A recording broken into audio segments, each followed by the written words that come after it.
All right, hello and welcome to this training. As you can see from the title, what we're going to be covering today is the unified life. And as you can see from the overview, what we're going to be talking about more specifically is first the overview itself, the lie of balance, the integration principle, protecting the floor, raising the ceiling, the review, and then finally your action items for the day or the next few days. Now, before we get started, if you want this training along with this document, make sure to join the free community from the link in the description. If you want to work with me one-on-one, make sure to book a call, again, from the link in the description. And if you want weekly tips on improving your health, wealth, love, and self, then make sure to join the newsletter, again, from the link in the description.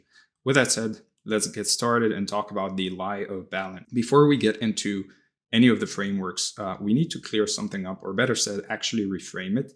And it's something that's probably been sitting on the back of your mind for a while now. This idea that you're supposed to basically have balance in your life and that you're supposed to give equal time and energy to all the different parts of who you are. And I want to tell you right now that this is one of the most damaging ideas you've ever been sold, because it sounds reasonable on the surface. It sounds mature and responsible, but when you actually try to live it out, it makes you feel like you're failing at everything all at once. And the truth is that nobody who's ever been great at anything was really balanced. And if you look at anyone you admire, anyone who's built something meaningful or mastered a craft or created a life that actually feels like it's theirs, you'll really notice that they went through seasons where they were completely, almost obsessively focused on one thing, which is also how they got good enough to matter in the first place.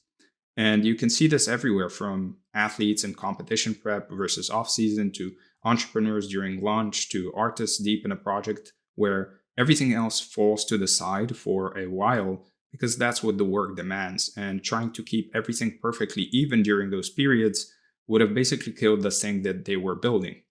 And if you're being real with yourself, you already know this, because the times in your life when you made the most progress were probably the times when you let yourself go all in on something, when you basically stopped apologizing for your focus and just committed because you needed to do it. And so the issue with balance isn't just that it's unrealistic, it's that it creates a kind of background guilt that follows you everywhere, where you're at the gym, but you're thinking about work. You're at work, but you're thinking about your relationships. You're with people, but you're thinking about your health. And you're never really actually anywhere fully because you're always mentally splitting yourself into pieces. And this guilt is what makes people feel like they're failing even when they're objectively doing well, because the standard of balanced is impossible to hit. So you always feel like you're falling short somewhere, which drains your energy and it pulls your attention in 10 directions at once. And that's why so many people feel busy but unproductive, and they feel stretched but stuck at the same time, because they're trying to maintain this impossible equilibrium instead of doing what actually works, which is going deep on what matters most right now. And here's where the real damage happens, and it's a bit subtle, so try to stay with me here, because the balanced narrative doesn't just make you feel guilty, it actually changes how you see yourself. It makes you think that the different parts of you are in competition with each other. Like there's a gym you fighting against the work you, fighting against the relationship you, and they're all battling for the same limited hours in the day. When you frame it this way, your life becomes a zero-sum game where basically every hour spent on one thing feels like it's being stolen from something else. And that creates this internal tension that never really goes away. This sense that no matter what you're doing, you should probably be doing something else instead. And it's like you're at war with yourself, and the you that wants to build a business is somehow the enemy of the you that wants to be healthy, which doesn't even make sense when you say it out loud, but that's how it feels when you buy into the balance myth, right? And this division is completely artificial. It's a story you've been told, not something that's actually true about how life works or how you work, which is why it never really feels right, no matter how hard you try to make it fit. So the real question isn't how do I balance all these different parts of myself, because that question already assumes they're separate and competing. The real question is something more like, how do I see myself as one person with different expressions? Or how do I let different areas of my life actually feed each other instead of fight each other? And that change, that shift from managing competing selves to expressing one unified self is really what changes everything, because it takes you out of the zero-sum mindset and into something that actually works. And this is what we're going to get into the next section, basically how to see your life as integrated rather than divided, which is the foundation for everything else. And it's worth asking where this balance idea even came from. And honestly, I think it's a kind of a cope strategy, a story that average people tells themselves to feel okay about never going deep on anything, because if balance is the goal, then you never really have to commit fully, right? You never have to risk being obsessive or being weird or single-minded about something. You get to stay comfortable and call it wisdom. And look, there's nothing wrong with comfort per se if that's what you want, but let's not pretend it's a strategy for excellence, because the people who really change their lives and build things that matter are almost always unbalanced in some way.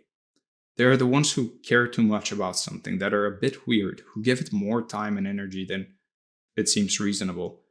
And there's this idea that being unreasonable is necessarily bad.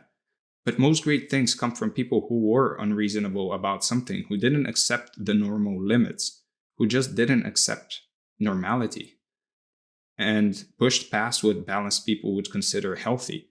And that's exactly why they broke through.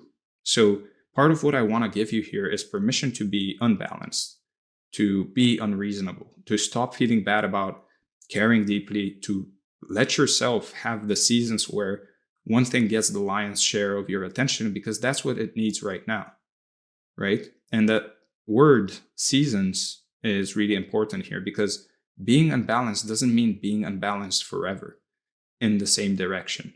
It means recognizing that different times in your life call for different focuses. And that's natural. That's how growth actually happens, in cycles and phases rather than in some static, perfect distribution. And you can think about nature. Nothing in nature is balanced in the way we use that word. Everything goes through seasons of growth and rest, expansion and contraction, intensity and recovery, and trying to be the same all the time is actually what's unnatural.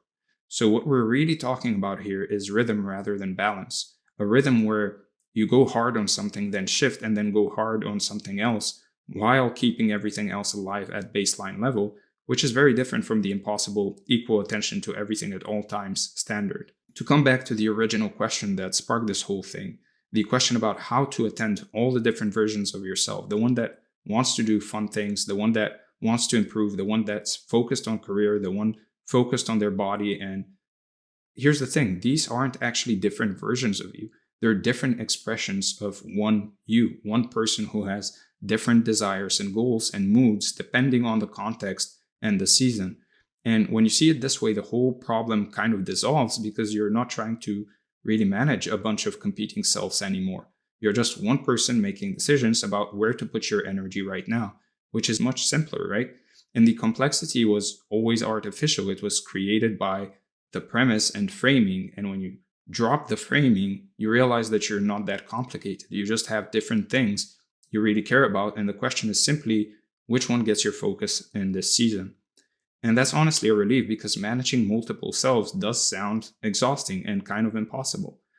Whereas being oneself who makes choices sounds doable, sounds like something you can actually work with. So the shift here is from how do I balance my different selves to what am I going to focus on right now, and how do I keep everything else from dying while I do that? Which is a much more useful question, a question that actually has an answer. And that answer is what we're going to be building out in the rest of this training, starting with how everything connects to everything else, which means your focus on one area isn't really neglecting the others, and then moving into the practical structure of minimums and maximums that lets you go deep without really letting things fall apart. But it all starts here with rejecting the balance myth and seeing yourself as one unified person rather than a collection of competing parts, because without that foundation, nothing else works. So as we move into the next section, I want you to hold on to this reframe, this idea that you're not at war with yourself, that your different interests and goals and desires are all expressions of one you, and that the question isn't how to give them all equal time, but how to let them feed each other and how to sequence your focus in a way that actually leads somewhere. Now, what we're going to be talking about next is what I call the integration principle, the idea that everything is connected and everything is training, which is going to basically change how you see the relationship between the different areas of your life. And it builds directly on what we just covered, because once you stop seeing yourselves as separate, you can start seeing how work in one area is actually work in every area. And this is the Da Vinci thing, right? The polymath edge, the idea that your health and your wealth and your relationships and your self-development aren't four separate buckets, but one system viewed through four lenses, and understanding that this is what makes the unbalanced approach actually sustainable. Because here's the secret: when you see how everything connects, you realize you're never really neglecting anything. You're just in a different classroom for a while, but the lessons transfer, the skills transfer, the discipline transfers, which is how you can go deep without things falling apart. So, with that foundation in place, let's get into it. Let's talk about how everything is training and what that means for how you structure your life. And the integration principle is where this all starts to come together, where the philosophy turns into something you can actually use. And from there, we'll get into the practical structure, the floors and the ceilings, the minimums and maximums. But first, we need to understand why going deep on one thing isn't really abandoning everything else, which is what makes the whole approach work. So let's talk about the integration principle. So now that we've cleared away the misconceptions about balance and established that you're one person with different expressions rather than a bunch of competing selves, we can get into what I think is the most powerful idea in this whole training, which is that everything is connected. Everything feeds everything else. And when you understand this deeply, the guilt about neglecting one area while focusing on another just evaporates, because you realize that deep work in any area is actually contributing to all of them, even if you can't see it directly in the moment. And this is the Da Vinci principle. And I keep coming back to him because he understood this better than almost anyone. He saw art and science and anatomy and engineering as one field viewed through different lenses. And when he studied human anatomy, he was also learning to paint. When he studied water, he was also studying human circulation. Because in his mind, these weren't separate disciplines. They were all part of understanding how one reality works. And there's that famous line attributed to him where he says, "Study the science of art, study the art of science, and realize that everything connects to everything else." And that's basically the whole philosophy in one sentence. This idea that the divisions we create between life areas are useful for organizing our calendars, but they're not actually how reality works or how learning works or how growth works. And the people we call polymaths, the ones who seem to be good at everything, they're not actually spreading themselves thin across unrelated fields. They're seeing connections that other people miss. They're letting insights from one area inform their work in another, which is how they compound their growth and understanding. And now you might be thinking, okay, but I'm not Da Vinci. I'm just trying to figure out how to go to the gym and also study for my exams. And I get that. But the principle applies at every scale, because the same underlying dynamics are at play whether you're a Renaissance genius or a college student trying to get your life together or a business owner wanting to spend more time with their family. The question is just whether you can see how the different things you're doing are actually teaching you the same lessons in different forms. And this is what psychologists call transfer, the way that skills and insights learned in one context show up in another. And it happens way more than we realize, because the discipline you build from consistent training shows up in your work ethic as well. The focus you develop from studying shows up in your ability to be present with people.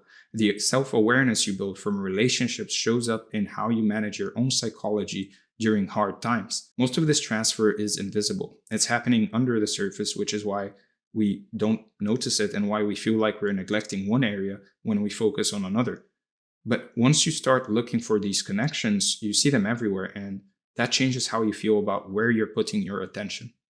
So let me introduce you to this idea of the hidden curriculum, which is basically the concept that every activity teaches more than its obvious lesson. Every domain you engage with is training skills and qualities that apply far beyond that specific context. And it relates to a degree to the concept of second order and third order consequences. Most people look at first order consequences and forget about the second and third order consequences. Well, this same thing applies to every life areas and learning. Every activity teaches way more than its first order lesson, right? Every domain you engage with is training skills and qualities that apply on the second order and third order levels and 10th order levels. And when you start to see this, the whole framing of either or starts to feel kind of silly, because you realize that wherever you're investing your energy, you're learning things that will serve you everywhere else. So take the gym, for example, because on the surface, it looks like you're just building muscle or improving your cardiovascular health or picking up heavy things and putting them down. But what you're actually learning when you train consistently, you're learning delayed gratification. You're learning how to show up when you don't feel like it. You're learning progressive overload, which is the principle that small, consistent increases lead to massive long-term results. You're learning how to push through discomfort. You're learning how to recover. You're learning how to read your body's signals. And every single one of these lessons applies directly to building a business, studying for a degree, maintaining a relationship, or developing yourself spiritually. The discipline you build in the gym is the same discipline you need for deep work. It's the same muscle, it's the same capacity. So when you're just training, you're actually building the infrastructure for everything else you want to do. You're not neglecting your work by going to the gym. You're building the engine that will power your work. And that progressive overload principle is maybe the most universal lesson of all, because it applies to literally everything. The idea that you don't get stronger by staying at the same weight forever. You add a little more over time. You push the edge, you adapt, and then push again. That's how you learn languages, for example. That's how you build businesses. That's how you deepen relationships. It's all the same underlying pattern. And it works the other way too, because when you're studying, you're not just memorizing facts for an exam. You're training your ability to focus for extended periods. You're building pattern recognition. You're learning how to synthesize information from multiple sources. And all of that transfers directly to how you train in the gym, how you read your body, how you program your workouts, how you troubleshoot when something isn't really working. Someone who can focus on a textbook for 2 hours can focus on their form for a full set, can also focus on a conversation without checking their phone, can also focus on a business problem until it's solved, because focus is focus is focus. It doesn't matter what you're focusing on, you're building the same underlying capacity. And that synthesis skill, the ability to pull together different pieces of information into a coherent understanding, that's what lets you see connections between your health and your wealth and your relationships. That's what makes the integration principle actually work in practice. So even just studying is training the meta skill that makes all of this possible. So here's the reframe I want you to hold on to. And it's simple, but it changes everything. You're not choosing between the gym and studying. You're choosing which classroom to sit in today. And both classrooms are teaching you lessons that apply in the other one, which means you're never really falling behind anywhere. You're just learning the curriculum in a different order than someone else might. And that's okay as long as you can see the connections. Like we said earlier, you're always training something, even when you don't realize it. And the question is whether you're aware of what you're training, whether you're extracting the lessons that are available to you, or whether you're just going through the motions and missing the deeper education that's actually happening.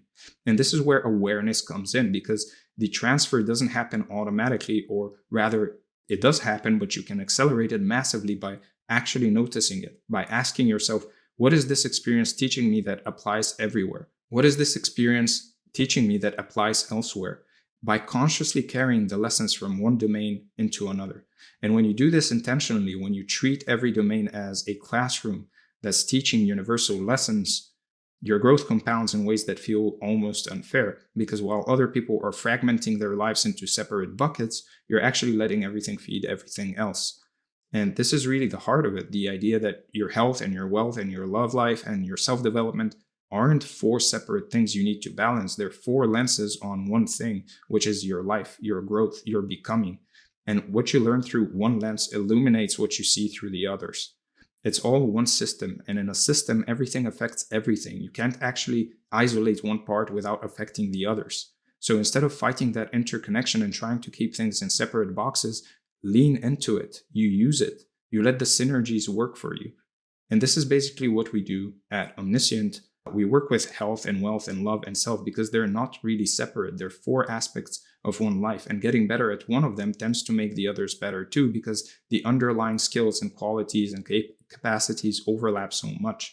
Let's talk about what this actually looks like in daily life and how you actually use the integration principle when you're deciding what to do with your Tuesday afternoon or how to structure your week. Let's say you're doing meal prep on a Sunday, and on the surface, you're just making food for the week, health stuff. But what are you actually doing? You're practicing planning, you're practicing execution under constraint, you're building systems thinking because you're figuring out how to make multiple meals efficiently. You're developing delayed gratification because you're investing time now for a payoff later. And all of those skills are exactly what you need for managing projects at work, or building a business, or even planning quality time with people you care about. So the move is to really notice this while you're doing it, to consciously recognize, oh, I'm building my planning muscle right now. And then to carry that awareness into your work on Monday, to see that the same skill you used for meal prep is the same skill you need for this project, and that connection reinforces both domains. It makes the learning stick. And this is how you start compounding, because instead of having separate skills for separate areas, you're now building one set of core capacities that express differently depending on the context, which is way more efficient and way more powerful than trying to develop independent expertise in every domain. Or think about relationships, because when you're really present with someone, when you're listening deeply and responding to what they actually need rather than what you assume they need, you're training the same skills you need to understand your clients. Those are the same skills you need in sales, to read a room, to know when to push and when to back off in a negotiation. The relational intelligence you build with your partner or your friends directly transfers to your professional life, and vice versa. What you learn from sales can be applied into your daily life as well. So learning to listen, and I mean really listen, is one of the highest leverage skills there is, and it doesn't really matter where you learn it. Whether it's with a romantic partner or a mentor or a client or on a sales call, once you have it everywhere. The same goes for learning to receive feedback without getting defensive.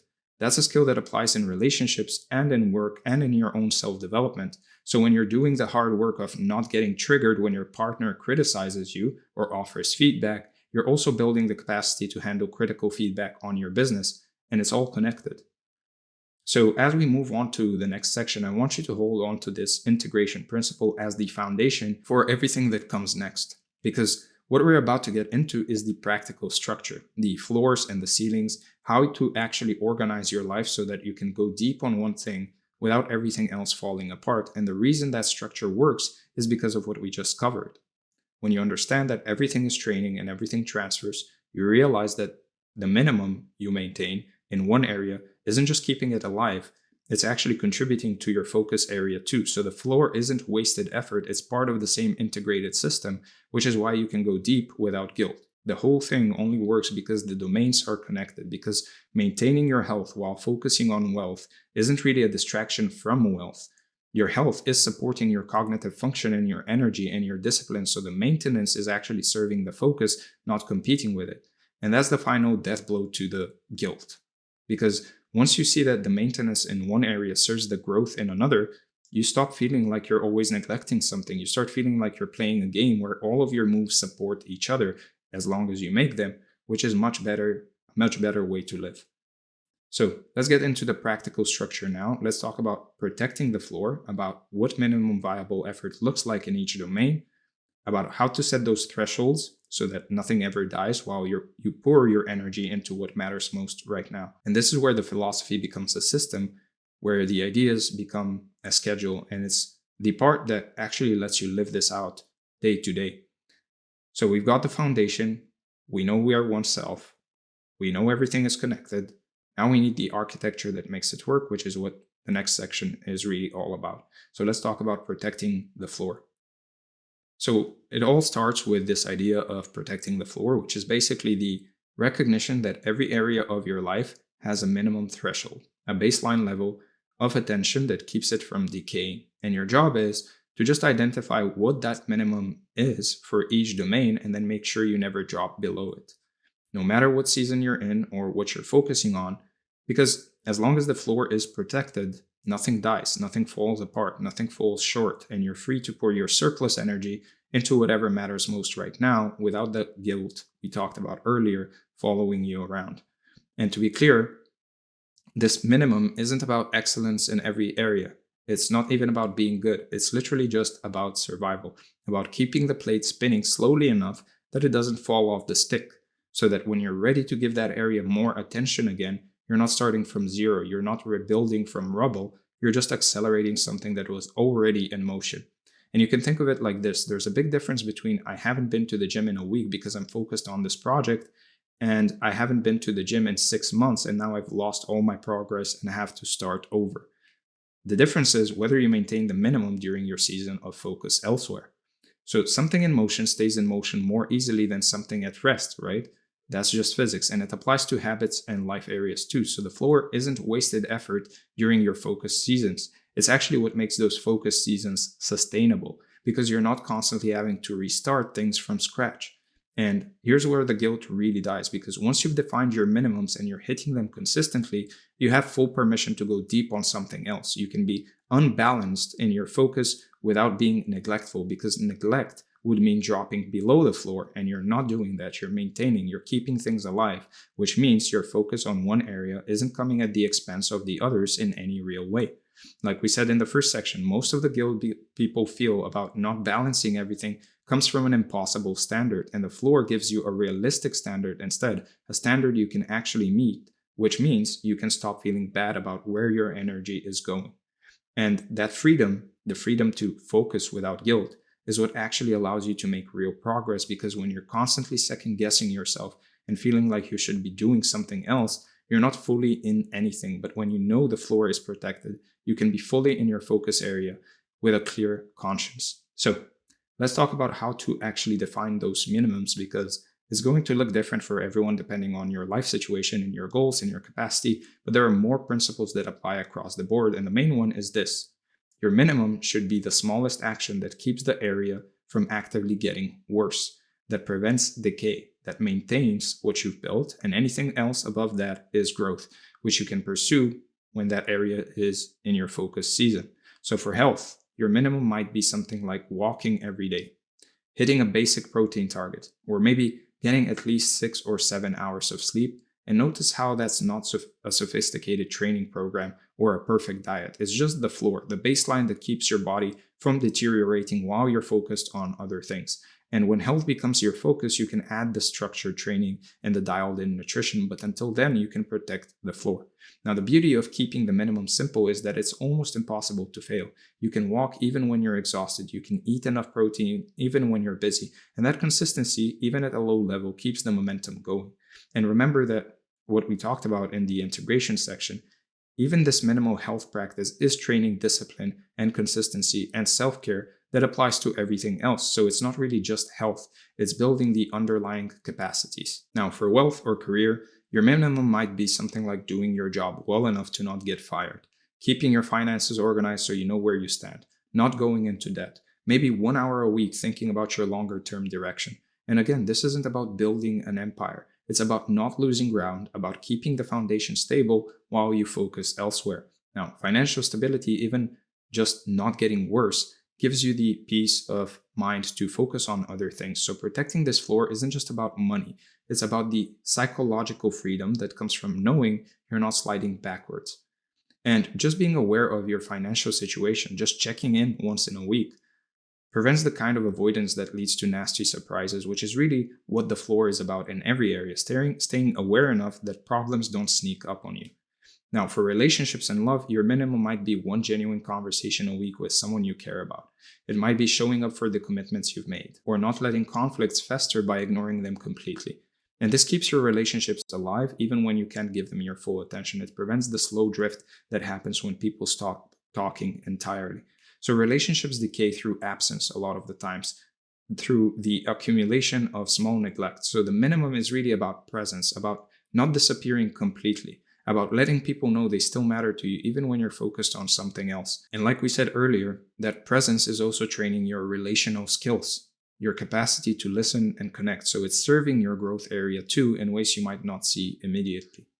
Now for self, meaning your inner development, your mental, emotional, spiritual health, your minimum might be 10 minutes of reflection a day, journaling or meditation, or just sitting quietly, checking in with how you're feeling and what you're thinking.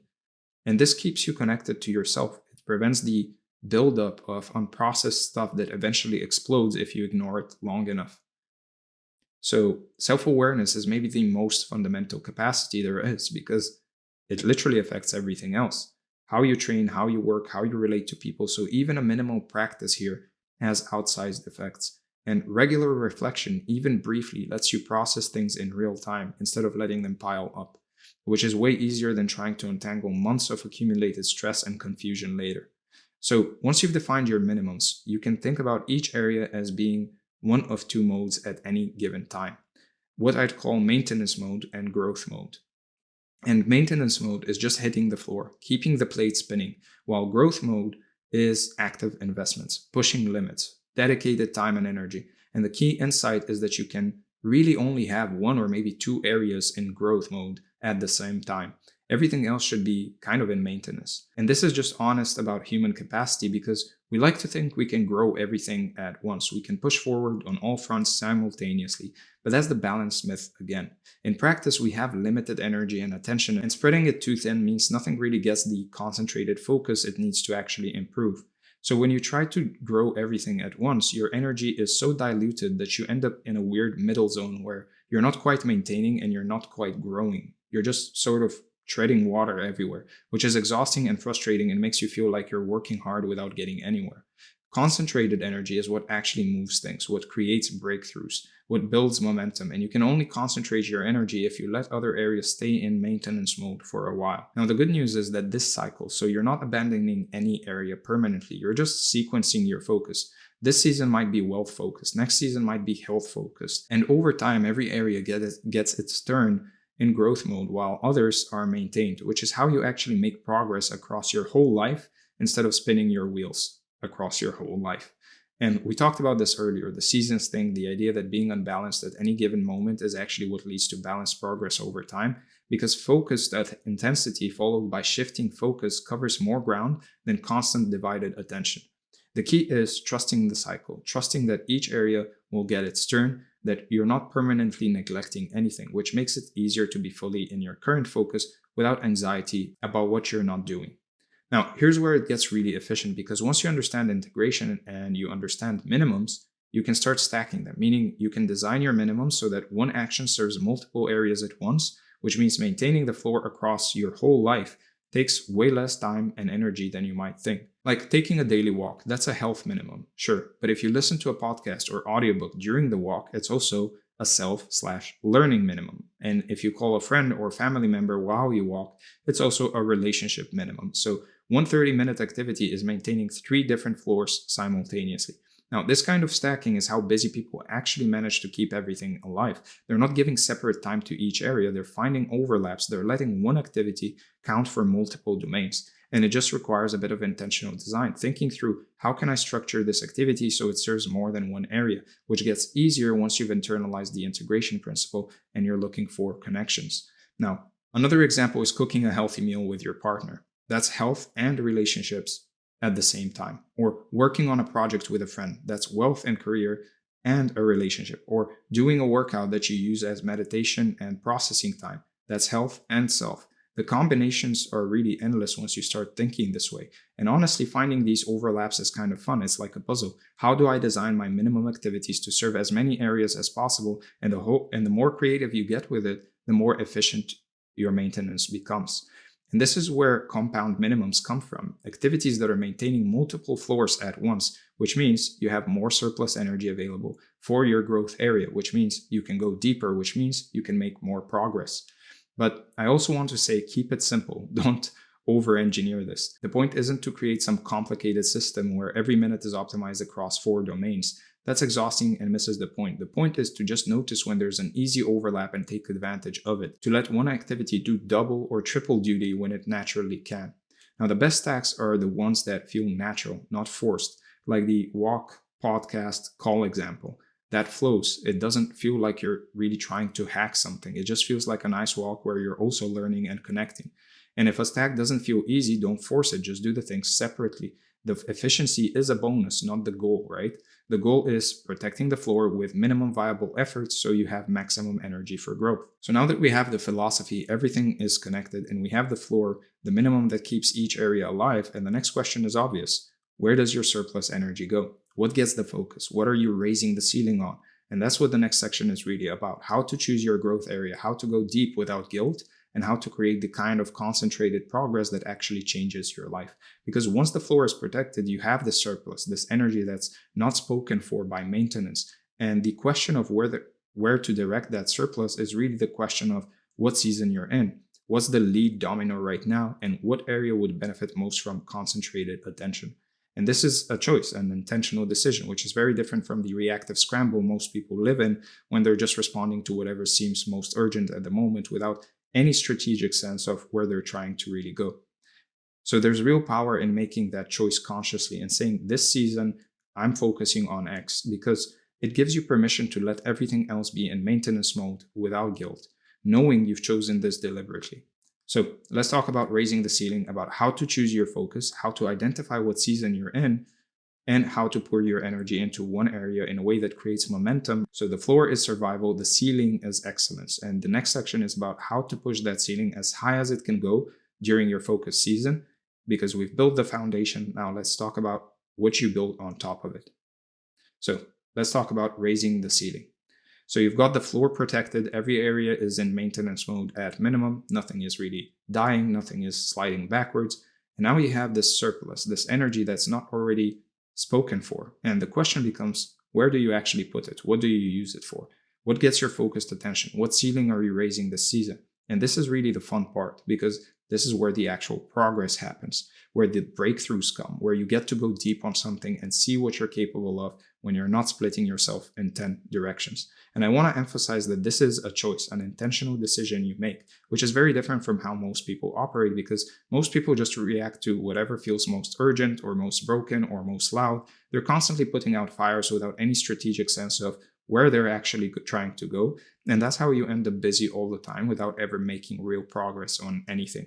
When you choose your focus consciously, when you say, this season I'm raising the ceiling on my health, or this quarter I'm going deep on my business, you give yourself permission to let everything else be good enough at the floor level. And that permission is what allows you to actually concentrate your energy instead of scattering it. And there's something powerful about making it explicit, about actually declaring to yourself what you're focusing on, because it cuts through the daily noise. It gives you a filter for decisions. It lets you say no to things that don't serve the focus without feeling guilty about it. So how do you know what season you're in? How do you choose which ceiling to raise? And honestly, there's no perfect formula for this. It's really more about reading your own life and being honest about what needs attention, what's calling you, and what would create the most momentum if you gave it concentrated energy right now. I can't know that for you right now, but sometimes it's obvious something is clearly lagging, or there's an opportunity you need to seize, or you just feel a pull towards a particular area. And when that happens, trust it, follow the energy, because your intuition is usually picking up on something real, even if you can't fully articulate it. And sometimes you need to be honest about what you've been avoiding, because often the area that most needs your focus is the one you've been keeping at a minimum for too long, the one where the floor is starting to feel like the ceiling. Now, there's this concept I find really useful here, which is the idea of the lead domino, meaning the one area that when you push it creates momentum in all the others. The one thing that when it moves makes everything else easier. And part of choosing your focus is really figuring out what the lead domino is for you right now, because sometimes raising one ceiling actually raises all of them. A rising tide lifts all boats. Like for a lot of people, health is the lead domino, because when their energy is high and their body feels good, they think more clearly, they're more productive at work, and they're more patient in their relationships. They're more capable of the self-reflection that drives personal growth. So focusing on health cascades into everything else, which means it's not really just health, it's the foundation that supports all the other ceilings. And this makes sense when you think about it, because everything requires energy. Everything requires you to show up with some capacity to engage. So if your physical foundation is weak, every other area is operating at a handicap, which is why if you're not sure where to focus, health is often a good default to aim for, because it rarely hurts and it usually helps, and it's almost always a reasonable lead domino. But the lead domino changes based on your context and your life stage. Sometimes it's wealth, because you're in a financial hole that's creating stress everywhere else, right? Sometimes it's a relationship, because that conflict is draining energy you could be using elsewhere.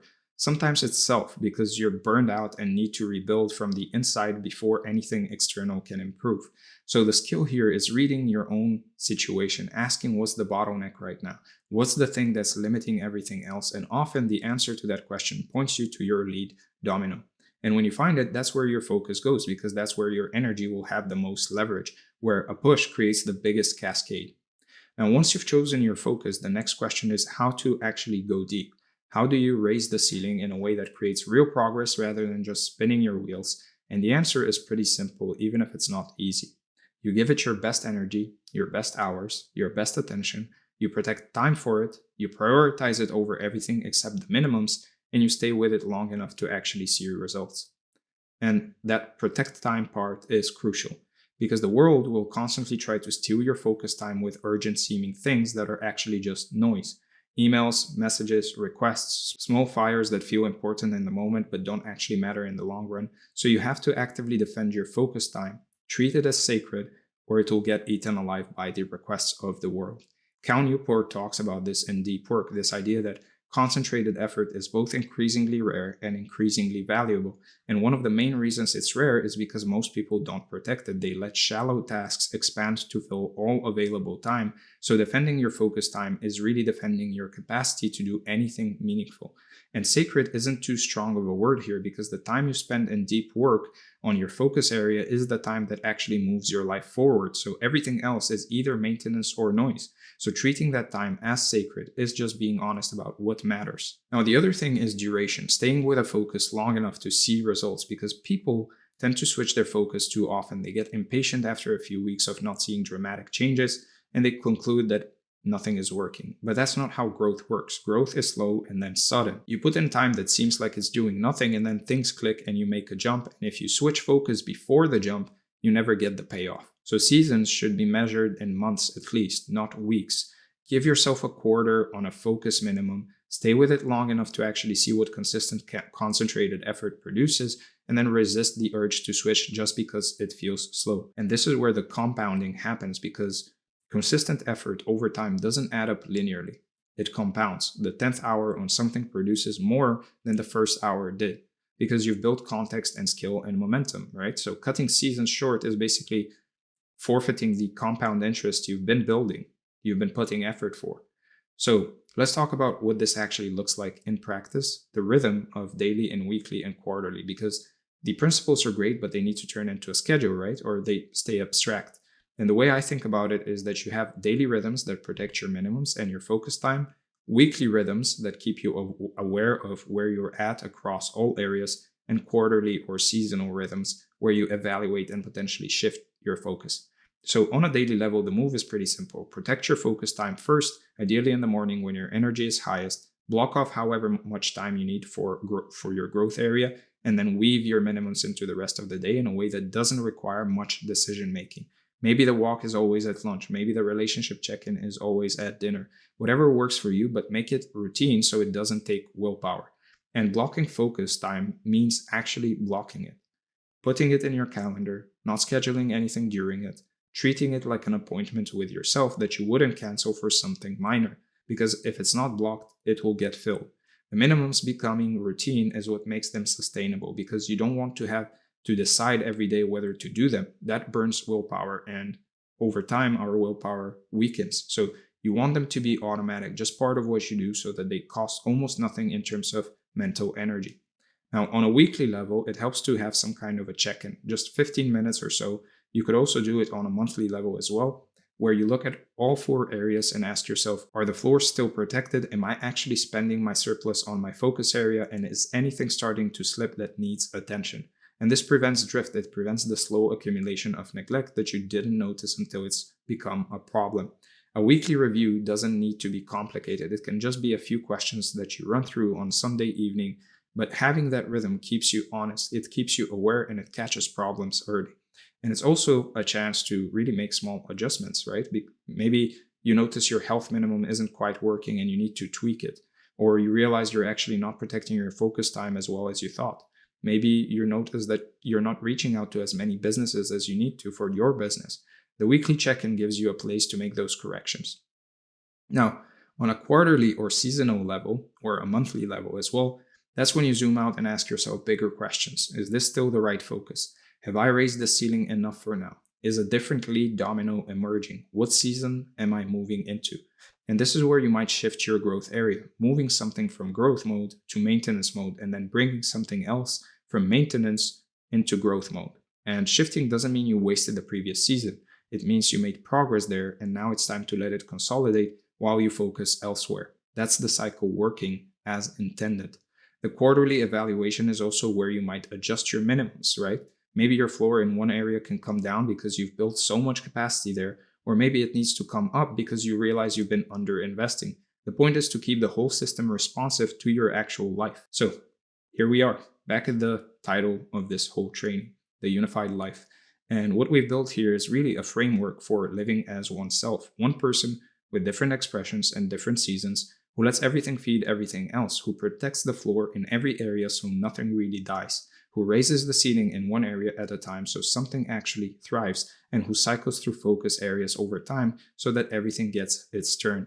And maybe the deepest shift here is the identity shift from I'm struggling to balance all these competing parts of myself to I'm one person choosing where to put my energy, knowing that everything is connected and nothing is truly neglected, which is just a much better way to really live, a way that creates progress without guilt and depth without abandonment. And this is what integration actually means, seeing yourself as unified rather than fragmented and scattered, seeing your life areas as one system rather than competing buckets, seeing your growth in one domain as growth that serves all domains. And with that comes peace, because you're no longer at war with yourself.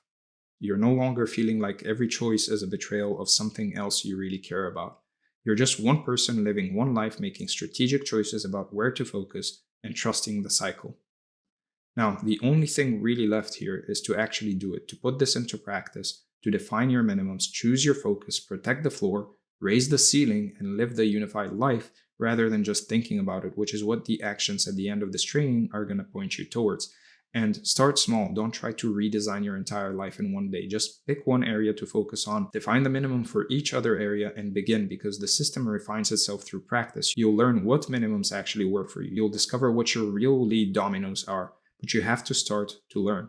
Trust the process, trust that it works, trust that you can be unbalanced in your focus and still have a unified life, because that's how it actually works. That's what the people you admire are actually doing, even if they don't call it this. And now you have the actual framework to do it consciously. So with that said, let's go over the review. We talked about the overview, the lie of balance, the integration principle, protecting the floor, raising the ceiling, the review, and finally your action items for the day or the next few days. First, write down your minimum viable habit for each of the 4 domains: health, wealth, love, and self, and keep each one simple enough that you can hit it even on your worst day, and then commit to protecting those floors no matter what season you're in. Identify your lead domino right now, the one area that would create the most cascade if you gave it concentrated focus. Declare it as your growth focus for at least the next quarter, and then block off protected time for it every day. Then finally, start living the unified life this week. Protect the floors, raise your chosen ceiling, trust that you're not neglecting anything, knowing that everything is connected and your focus in one area is serving all the others. With that said, I hope you enjoyed this training. If you did, subscribe to the channel, like the video, comment below to let me know what you'd like to see next. If you want to work with me one-on-one, make sure to book a call from the link in the description. If you want this document along with this training, then make sure to join the free community, again from the link in the description. And if you want weekly tips on how to improve your health, wealth, love, and self, then make sure to join the newsletter, again from the link in the description. With that said, thank you for being here once again, and I'll see you in the next one.